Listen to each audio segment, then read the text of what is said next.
Desert Oracle Radio, the voice of the desert.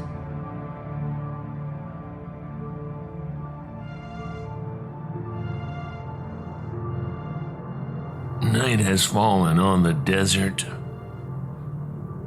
and it's a relief, even if it's still 90 degrees out there. In the shade of night,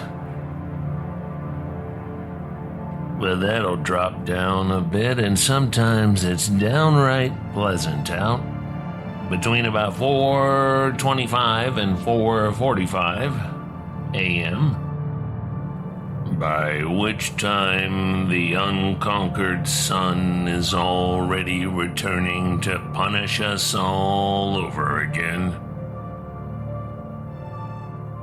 Just for the crime of winding up in the Mojave Desert in summertime.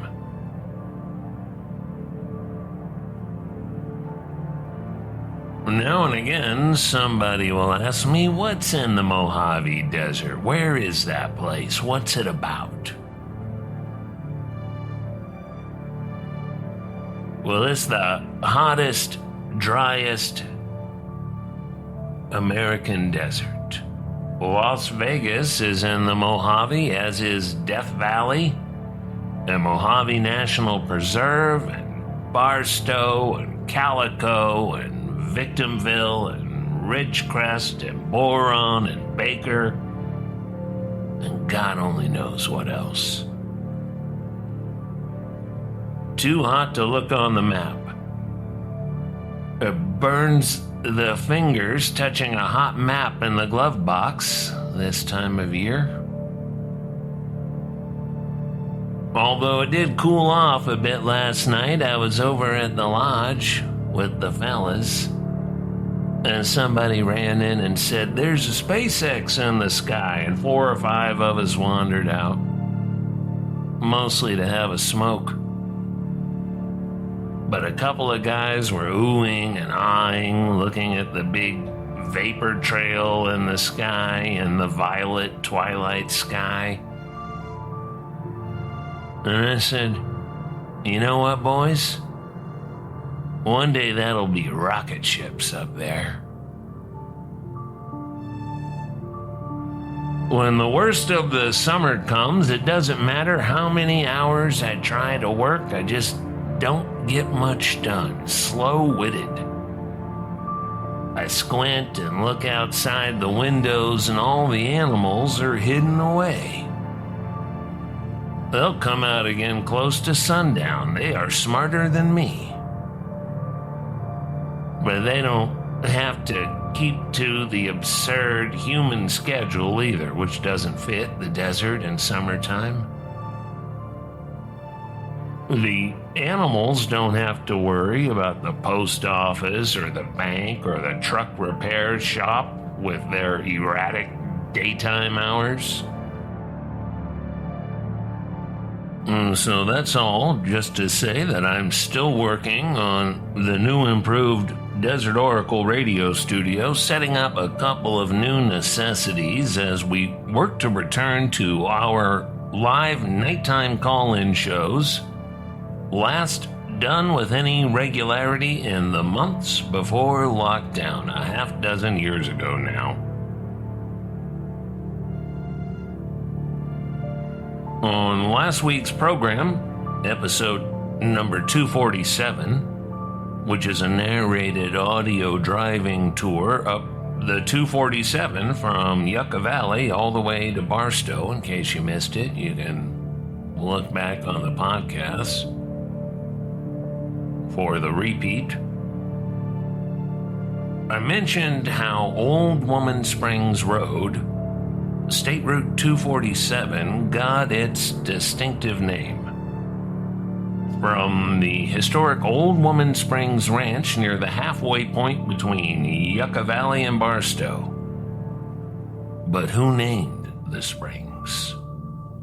And who was the old woman?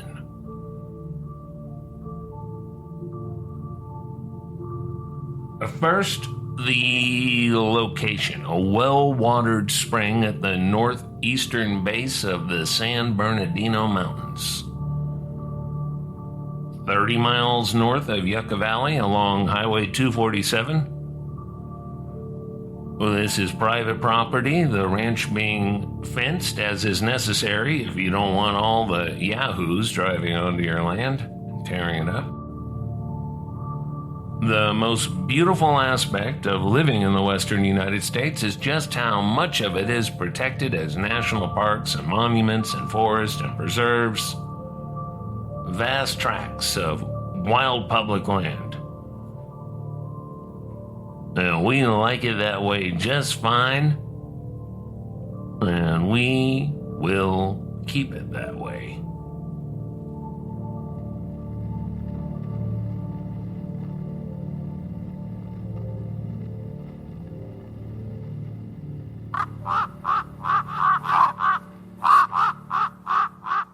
Desert Oracle Radio. The Old Woman Springs Ranch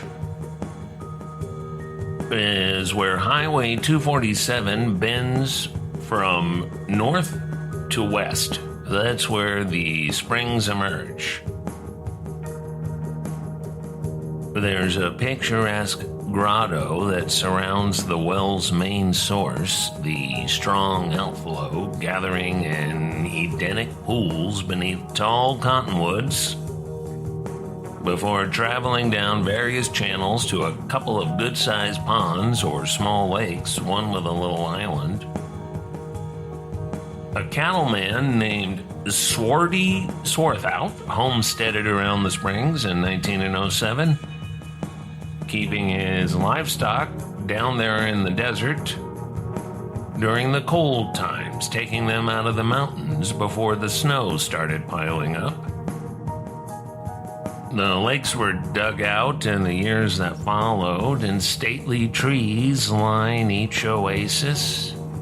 Old Swarty was joined in his endeavor by a cattle rustler named Charlie Martin, who later became chief of police in San Bernardino. There's a Clamper historical monument by the roadside with more of that story.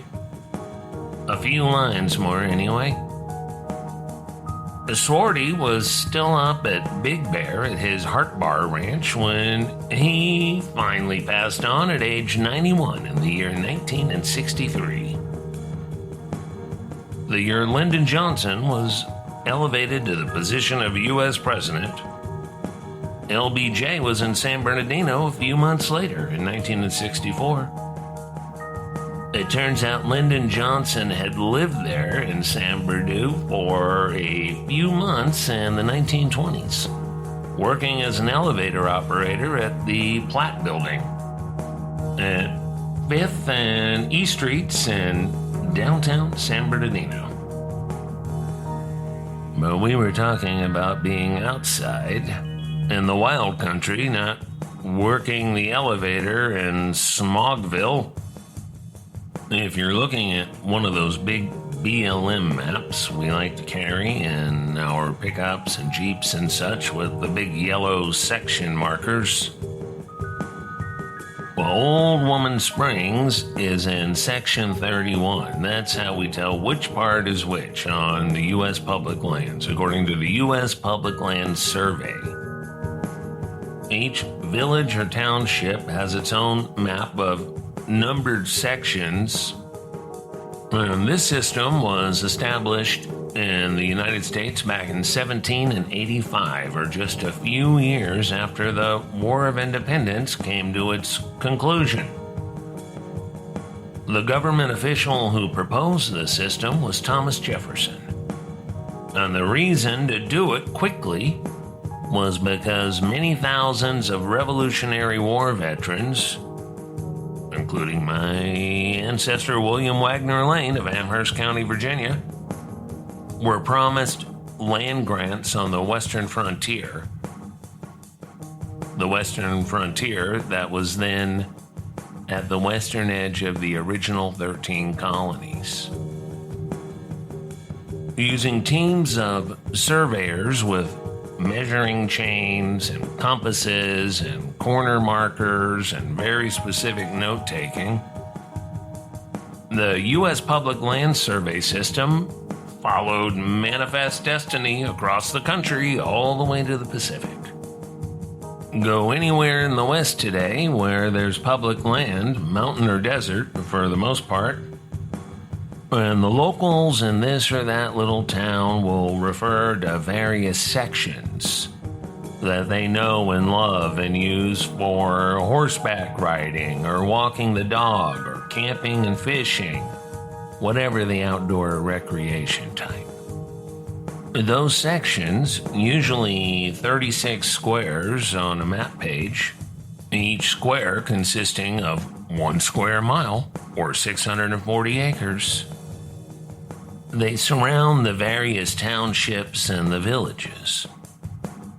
And all of these match up with east-west baselines and north-south meridians. When you're looking at a map on your phone today, it's all built around these meridians and baselines and sections. The man who performed those surveys in the Southern California mountains and deserts came from a long line of surveyors. His uncle was a surveyor back in Virginia, going back to the colonial days. His uncle actually ended the colonial days, as his uncle was George Washington, commander of the Continental Army and the first president of the independent United States.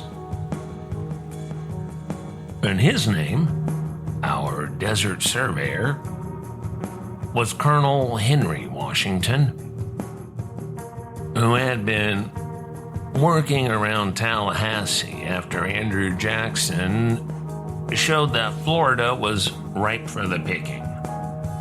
So the Spanish were kicked out and the surveyors rode in, and the Mexican-American War wasn't too far behind. And after California joined the Union, Henry Washington headed out to perform the U.S. Public Land Survey there. He crossed his meridian and baseline on a ridge just north of Forest Falls and east of Mountain Home Peak in the San Bernardino Mountains. That's where the Henry Washington survey marker stands to this day. About 8 feet of pine tree trunk rising out of a dry stone pile, a tower of sorts, erected in November of 1852. I won't tell you where it is exactly, and even if you look it up, it's a 5-mile haul up a mountain.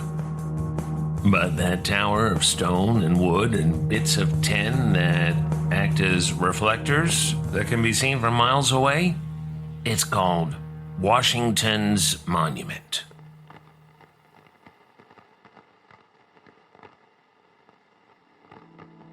While running his meridian up through the Mojave, Henry Washington and his men, about a dozen of them, rode up to some well-watered trees and discovered a good spring there with a sort of Indian camp. Either 1 or 2 old Indian women were there, and all the men were gone. The old women were whiling away the day in the shade of the trees around the spring. The men of their tribe had gone up the mountains to gather pinyon nuts and maybe hunt some game. Surveyors are not paid to be poetic. The place names they give are plain and descriptive, so there's no doubt where you are. The words they write are generally read in a court of law over boundary disputes, so that's how the Old Woman Springs got their name. The year was 1855.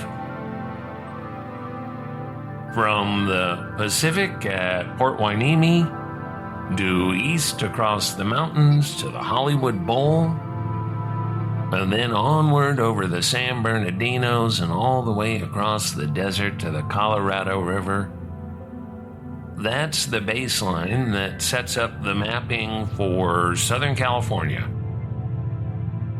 In the city of San Bernardino, it's still called Baseline Street, where the baseline runs through. There are baseline roads all over this country, again, especially in the West. When you're surveying the country, you need references, visible references like mountaintops or big rivers or canyons, but especially the trees and boulders right there at the corners. The baseline in San Bernardino keeps going east over mountains, over rivers. And once you get over the pass, the baseline continues over lots and lots of hot, dry Mojave Desert. Well, Henry Washington seems to have liked the work, and it seems like he was good at it. He liked the wild environment. Some people can't stand any other kind of work. Just the idea of a virtual human resources video conference meeting is enough to make them jump on a horse and go anywhere. Anywhere's better than here when the here is nowhere, and everybody knows that sort of here is the real nowhere, the void. It always troubles me when a beautiful, remote part of the world is referred to as the middle of nowhere, although I've said it myself from time to time, but mostly to scare off weekenders and rental cars when I'm talking about a place that I'd rather not ever see trending on Instagram or TikTok. The real nowhere is a corporate meeting room with a coffee pod machine and gray fake wood plank flooring and gray walls and gray people carrying gray laptops, their ears plugged, their eyes blurry and red from staring at a little video screen, and with somebody microwaving leftover fish or some kind of seed oil slop from the DoorDash and some kind of low-volume bump noise from the various other computers, leaking out the earbuds or just rudely being put out there straight from the laptop speakers. Coachella music, shopping music. It's the kind of place where you ask somebody what they do, what their job is, and once they get over the anxiety of needing to answer in person, it's just a string of meaningless jargon. You realize they don't know what they do either. Some video meetings, some forms due once a month, the bi-weekly classes with the latest glossary of allowed linguistic terms, workflow, mutual consent panels, etc. Colonel Henry Washington did not work that way, not when he was doing his life's work, which was outside surveying, camping out every night beneath the charging sky, the sea of stars, over mountains, over rivers, over deserts. And so Henry and his crew headed out from the direction of San Gorgonio, Old Grayback as a few of us still call it, the 7th tallest peak in the 48 states. And they headed toward the Colorado River. You know, you can see Gorgonio from the top of Mount Whitney. The only time that survives in the historical record that Henry Washington had trouble with his work was with the bureaucrats in the new government office in Tallahassee. And so he got himself a commission at the new U.S. Public Land Survey Office in San Francisco, and he traveled by ship from the East Coast, and he headed straight out for the wild country once he got his assignment worked out and his survey party attached. Continuing from his monument in the mountains over today's San Bernardino, Colonel Henry and his party firmly reestablished the baseline at today's Yucca Trail, where the golf course ends, And then along today's Highway 62 for a mile, just a bit over a mile, then back to Yucca Trail, which then turns into Alta Loma when you pass La Contenta, and then Alta Loma ends at Quail Springs Road, which will take you into Joshua Tree National Park to the right. But Henry Washington has to stop here because of the mountain of boulders he describes in his notes. Exploring a small canyon there, the party found another spring, or more of a seep, as it had been dug out by local coyotes as a watering hole. The good, plain, descriptive name Coyote Hole Spring was given to the place, while the men also noted the many interesting petroglyphs in the area. The coyotes you encounter in this beautiful area today are the descendants of coyotes who lived here nearly 200 years ago. And they are some of my favorite coyotes around these parts. Although that doesn't mean they're tame. And it doesn't mean they should be toyed with, trifled with. They're comfortable getting fairly close to people, and they are especially comfortable killing and eating up any small dogs running off leash around these parts. It's a dog-eat-dog world, no matter how pretty the scenery. That mountain of boulders is on the north side of Section 6 today, a local conservation area that the people of Joshua Tree convinced the county to keep when the BLM was ready to give it over to suburban developers in 1965. The northern boundary of Section 6 is Henry Washington's baseline, which becomes Baseline Road 2 miles east of the mountain. This baseline later became the northern boundary of Joshua Tree National Monument, now National Park. These things matter, and they matter for centuries after the work is done. Where the Tortoise Rock Casino stands today, the survey party went up to investigate an oasis just a half-mile north from their baseline. Here, Henry Washington counted 29 palm trees around a well-watered oasis. Again, the survey team encountered a few local Indians, who called the area Mara, apparently meaning land of little water. So Colonel Washington named the place the Oasis of Mara. That's one story, I think the one you hear most often. And those palms, well, those are California fan palms, our native desert palm tree. The ones that grow those little tiny dates, the pygmy dates. The Latin name for the palm tree is Washingtonia vilifera, named for Colonel Henry's uncle, George Washington. The 29 Palms Inn is where you'll find that oasis today, long living trees.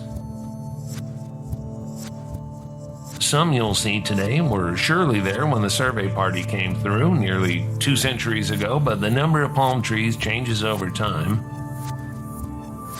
Some die, new ones grow, and a couple of years back, a lunatic set some trees on fire where the Oasis of Mara stretches east. But there's still a lot of green there for the Mojave and a nice walking path, especially nice when it's not summertime. About November through early March, that's a good time to stroll from the old Park Service buildings to the 29 Palms Inn. And then you can go in and get some lunch, get a drink. Some people love the 29 Palms Inn in summertime. And why not? They've got a swimming pool and everything. They've got it a little easier than Henry Washington had it, but once again, he liked the backcountry. He liked sleeping rough out there. The road, Baseline Road, peters out around 2 miles east of here at one of California's most spectacular auto junkyards. There are a couple of different businesses here, some specializing in this or that brand, and if you've got an old car or truck, you've probably been out here more than once. About a square mile of wrecked old cars, a paradise for a certain kind of person. Beyond here lies nothing, as they say, except for the gun club shooting range in the canyon and the 29 Palms garbage dump behind that. But the true heads know that this is also where the harsh and majestic Pinto Mountains Wilderness begins. Just a few thousand feet to the southeast.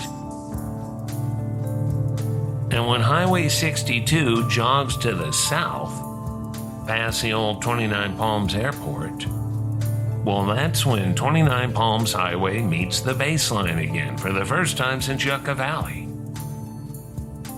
And here begins a tremendous landscape. Other than the ruins of some old mines, remnants of old mining camps, and a few shacks in the distance, it's just you and the road and the desert. Next stop, Vidal, California. Vidal Junction, to be precise. What's left of the haunted little town of Vidal is just to the right, where you can see Wyatt Earp's former home. I wrote a long chapter about that place in the book Desert Oracle, Volume 1.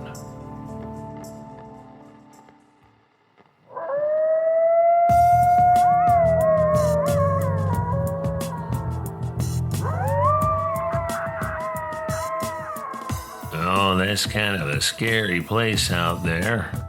Well, that's where the deeply evil Solar Lodge cult was headquartered during the notorious events involving the burning of many rare letters from Aleister Crowley and the imprisonment of the 7-year-old boy who'd started the fire, the boy in the box.